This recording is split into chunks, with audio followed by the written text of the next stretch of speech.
Continuamos en este segundo bloque charlando con el doctor Guillermo Raffo, que nos está hablando de la incontinencia femenina. Guillermo, en el primer bloque vos me explicaste realmente muy claramente, ¿no?, los diferentes tipos de incontinencia en la mujer, y había quedado una pregunta pendiente, que es, bueno, ¿a qué edad se manifiesta? Si hay una edad preponderante. Contame un poquito con respecto a la incidencia de esta patología. Sí, la edad en realidad puede pasar en cualquier etapa de la vida. Ajá. Porque, por ejemplo, la enuresis, que es hacerse pis en la cama de noche, sí, durante el sueño, es una forma de incontinencia de orina.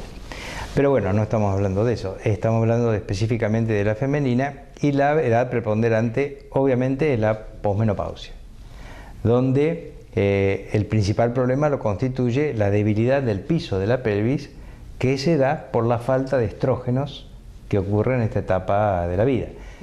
Esa es la falta de estrógenos, el músculo del piso de la pelvis, los músculos, necesitan estrógenos para estar lo que nosotros llamamos tróficos, que es como decirlo con fuerza, con tono muscular.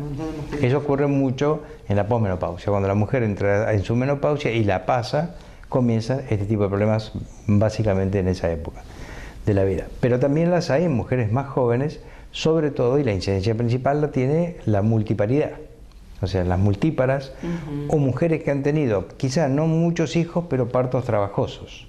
Ese traumatismo del piso pelviano hace que el músculo se debilite precozmente y en algún momento se pierdan los mecanismos de sostén normales de la vejiga y de la uretra, y eso se traduzca en una incontinencia de orina. Bien. Esas son las etapas que más vemos en el consultorio.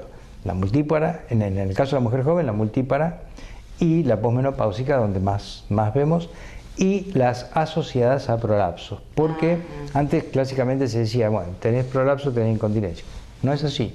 Digamos, se puede tener prolapso y no tener incontinencia, pero también se puede tener incontinencia y no tener prolapso. Claro. Porque la mujer a veces consulta a su ginecólogo porque se le escapa la orina y dice, no se preocupe porque no tiene prolapso. Claro, pero puede tener incontinencia igual. Puede tener incontinencia. Guillermo, y una mujer que llega con esta patología, sí, ¿cuál es el tratamiento indicado? ¿Cómo son los tratamientos o el tratamiento? Sí, antes de decidir un tratamiento tenemos que estudiar la causa y definir, es lo que yo te decía, el tipo de incontinencia. O esfuerzo, urgencia o mixta.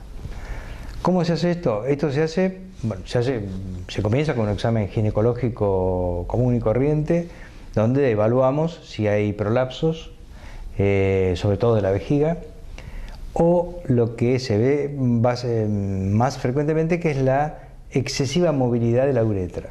La uretra es una estructura que tiene que estar más o menos fija para que cuando uno aumenta la presión en la panza se mantenga en esa posición y no salga la orina. Estas mujeres lo que uno ve es que cuando hacen fuerza, por ejemplo, pujar, toser, la uretra desciende. Ese descenso uretral hace que pierda todo el sostén que tiene la uretra para evitar la pérdida de orina, y ahí se produce la pérdida. Entonces nosotros hacemos un examen físico, casi ginecológico, digamos, y luego la prueba específica que define el tipo de incontinencia es un estudio que se llama estudio urodinámico. ¿Cómo es eso? El estudio urodinámico consiste en medir las presiones de la vejiga durante el llenado, que en el caso del estudio lo hacemos con suero, equivalente al llenado con orina. ¿Por qué? La vejiga tiene que comportarse como un globo, o sea, permitir el ingreso de aire, en el caso del globo, y con la elasticidad de sus paredes compensar para que no aumente la presión. Bien. La vejiga, con la elasticidad de sus paredes, que nosotros le llamamos compliance, lo que tiene que hacer es relajarse y hacer que no aumente la presión, hasta cierto punto, hasta que desata el deseo normal de orinar. Entonces, durante la urodinamia nosotros vamos llenando la vejiga y monitoreando cómo se comporta la vejiga en cuanto a sus presiones. La mujer, después, llegado un momento del llenado, ahí la mujer nos dice cuándo siente ganas de orinar, cuándo siente la vejiga llena, y en el momento en que tiene la vejiga llena, la probamos, la ponemos a prueba, por así decir, a la vejiga. Le hacemos a la mujer toser sentada, toser parada, y determinamos si hay alguna incontinencia de orina, si hay alguna pérdida de orina. Si en el momento de la pérdida el músculo de la vejiga no registra actividad, no se contrae, eso es lo típico de la incontinencia de esfuerzo, pura. O sea, es una incompetencia de la uretra para sostener la orina, pero la vejiga no participa.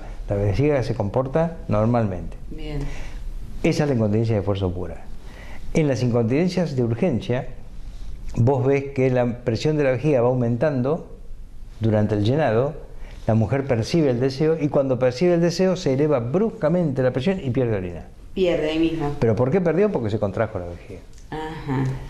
Y a veces, que son las incontinencias más ocultas o disfrazadas, la mujer tose, no pierde orina, pero la tos genera una contracción de la vejiga y pierde. Y en eso hay que tener cuidado de no confundirla con una de esfuerzo, porque en realidad es lo que nosotros llamamos hoy en día hiperactividad de la vejiga. Una vejiga hiperactiva que es la que caracteriza la urgencia. Y después en las mixtas uno ve las dos cosas. Las dos cosas, claro. ¿Y son, digamos, estas pruebas son dolorosas? No, son estudios. Lo que se coloca, para que la mujer tenga idea, es un catéter en la vejiga, que es una sonda de alimentación nasogástrica de un recién nacido. Ajá. Con eso nos alcanza para llenar la vejiga y medirle la presión. Bien. Son estudios ambulatorios, no son dolorosos y la mujer se va a su casa terminado el estudio. Bien. Guillermo, tenemos que ir a una pausa, ¿te Vamos. parece? Y bueno, enseguida volvemos con ustedes. Muchas gracias.